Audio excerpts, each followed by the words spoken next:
Have you ever watched an adult choose their own reputation over a child's life? I have, and I still hear the beeping. It was fourth period, Mr. Alvarez's world history class, and I hadn't eaten since the night before because I'd overslept and missed breakfast. My pump alarm went off first, a soft chirp I usually caught before anyone noticed. This time it didn't stop. "Mr. Alvarez, I need the nurse," I said, already tasting metal in the back of my throat. He was young, maybe his second year teaching, standing at the door greeting someone in a lanyard and blazer. "We have an accreditation walkthrough right now," he whispered, not even looking at me. 5 minutes. Sit tight. 5 minutes doesn't mean anything to a body in freefall. I told him I was type 1, that low blood sugar doesn't wait for a convenient moment, that this was the kind of 5 minutes that turns into a hospital bed. He put a hand up like I was a fire alarm he could silence by pressing a button. Then my monitor screamed again, and he yanked it off my wrist like he was confiscating a phone mid-quiz. "You're disrupting an official evaluation," he said. "Sit down. I want to be clear. This wasn't a villain twirling a mustache. This was someone terrified of a checkbox on a form, so scared of looking unprofessional that he decided my collapsing body was less urgent than his performance review. That's almost worse. A monster you can see coming. Fear dressed up as procedure sneaks up on you." A classmate, Priya, tried to slip out to get help. The door didn't open. Badge access disabled campus-wide during the walkthrough, some new policy nobody had actually explained to us. She banged on the glass anyway, palm flat, shouting through it. A janitor passing by saw her, saw me slumped sideways over my desk, and reached for his master key. Mr. Alvarez cut him off in the hallway before he could turn it. I only found out later what he actually said. "She does this. Attention thing. If you interrupt this walkthrough, I'm reporting it to the district." The janitor backed away, key still in his pocket. He had a mortgage and 2 kids in daycare. I don't blame him, not really. I blame the system that made his hesitation the rational choice. By minute 8, my hands had stopped working right. I couldn't have held a juice box if someone handed me one, which nobody did, because Mr. Alvarez had already told the class candy wasn't allowed during observation hours, and made a boy named Diego throw his granola bar in the trash when he tried to slide it across to me. I heard the wrapper crinkle before it hit the bin. That sound is still in my head sometimes, at random moments, like a splinter that never fully worked its way out. My vision started tunneling, edges going soft and gray like a television losing signal. Someone in the back said my lips looked wrong, said it loud enough that a few kids gasped. Someone else was already crying quietly into their sleeve, and still nobody moved, because he'd told us, flatly, like it was a fact of physics, that whoever left their seat during the walkthrough would fail the unit exam. A grade. He was holding a grade over our heads while I was dying in front of him. I don't remember standing up. I remember the floor, cold through my jeans, and the ceiling tiles swimming above me in slow circles. I remember Diego, the same kid who'd lost his granola bar to the trash can, dropping to his knees next to me, phone already out, filming, even though we had 0 signal on that side of the building. He told me later he just wanted proof for whenever this was over, in case over wasn't the same as okay. I remember Mr. Alvarez's voice sharpening into something almost frantic, telling him to put the phone away or get expelled on the spot. What I did next wasn't brave. It was chemistry, not courage. A dying brain doesn't strategize. It just reacts, the way a drowning person doesn't remember choosing to thrash. I don't fully recall crawling toward the door. I definitely don't recall what happened when he planted his foot in front of it to block me. There was contact, a cut lip from what the report later called an unintentional collision, as I tried to get past him on hands and knees. The door alarm went off when Priya finally forced it with her shoulder. That sound at least worked. A security guard sprinting down the hall heard it, and this time nobody stopped him from opening the door. I woke up in the back of an ambulance with a stranger's gloved hands pressed against my arm, and someone shouting numbers I didn't understand yet. My blood glucose had bottomed out at a level the paramedic later told my mother shouldn't be survivable without complications. I don't remember the emergency room at all. I remember waking up the next morning to my mother's face, gray, hollow-eyed, no sleep in it whatsoever, sitting beside a hospital folder already 3 inches thick with forms she'd signed without reading. Because you sign everything when your kid is in a bed with tubes running into her arm. Here's what I didn't expect. The fallout wasn't clean. It wasn't a story where the adults immediately understood what had happened and apologized. The school's first move wasn't remorse. It was a disciplinary referral, mailed to our house 2 days later, citing physical aggression toward a staff member. My mother read it standing in our kitchen and laughed so hard she had to sit down, one hand braced on the counter, the other pressed to her mouth like she couldn't believe the audacity typed out in 12-point font. Then she picked up the phone and asked the principal very calmly whether the district's insurance carrier was aware that a teacher had disabled a diabetic minor's access to medical care during an active emergency. The referral was rescinded within the hour. Funny how fast bureaucracy moves when liability enters the sentence. The evidence, once people started actually looking for it, built itself almost on its own. Diego's video was useless for showing faces, mostly floor and ceiling and the edge of a desk, but the audio was perfect. Every word Mr. Alvarez said was on there, time-stamped unmistakably his voice. The school's badge system log showed something even more damning. Access had been cut 2 full minutes before the accreditation visitor had even signed in at the front office downstairs, which meant the lockdown wasn't policy. It wasn't procedure. It was a decision he made entirely on his own, before there was anything official to protect. Then came the detail that broke the whole story open. When someone from the district finally reached the accreditation visitor to ask about the lockdown, she said she'd never requested anything like that. She hadn't even reached the 2nd floor yet that period. She was still touring the science wing on the other side of the building. There was no walkthrough happening anywhere near that classroom when he sealed the door. He hadn't been protecting an evaluation. He'd been protecting an idea of himself. Competent, in control, the kind of teacher who runs a tight room. And I had become inconvenient to that idea at exactly the wrong moment.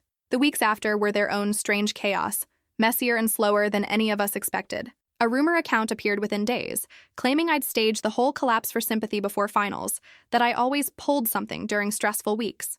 Diego's mother, who happened to be an ICU nurse, wrote a long public post explaining in plain language exactly what a blood glucose reading that low does to a human body, organ strain, brain function, the real and specific danger of it, in case anyone still wanted to argue this was theater.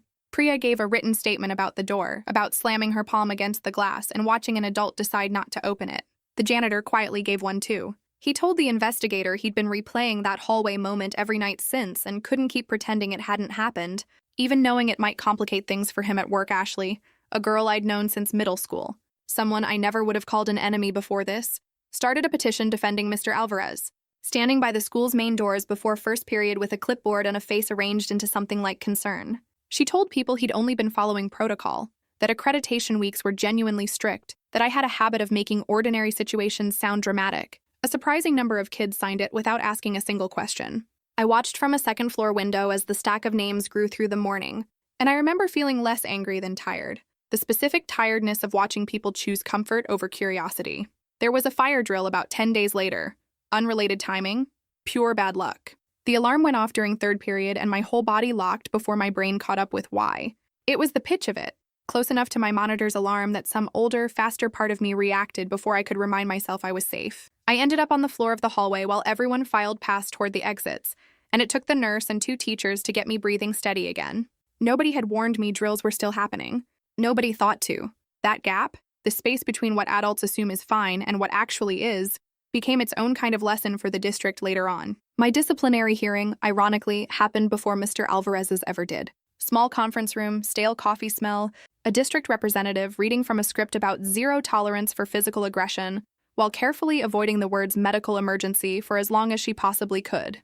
Our lawyer sat through about 4 minutes of it before asking, politely, whether the district's zero tolerance policy also applied to teachers who physically prevented a minor from receiving emergency treatment. The room went quiet in that particular way rooms go quiet when everyone already knows the answer, and nobody wants to be the one to say it.